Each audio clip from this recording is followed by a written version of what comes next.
Hello guys, welcome back to the channel. In today's video, I'm going to show you how to set up a new Google account on Android device. Okay, first of all, we can go to our settings application on our Android phone. Then we're going to scroll down until we find the accounts and backup. This one, tap on the setting. And then you're going to tap on manage account. Then you can scroll down until you find the add account button. This one, tap on it. Then since we want to set up a new Google account, we can tap on Google and just hold on guys.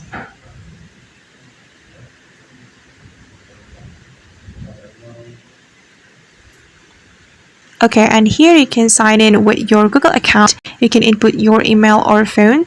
Then you have to input your password as well. But if you want to create new accounts, you can tap on create account right here, and you just need to follow the instruction. Alright guys, and that's how we can set up a new Google account on Android phone. I hope this tutorial will be useful for you. Thank you so much for watching.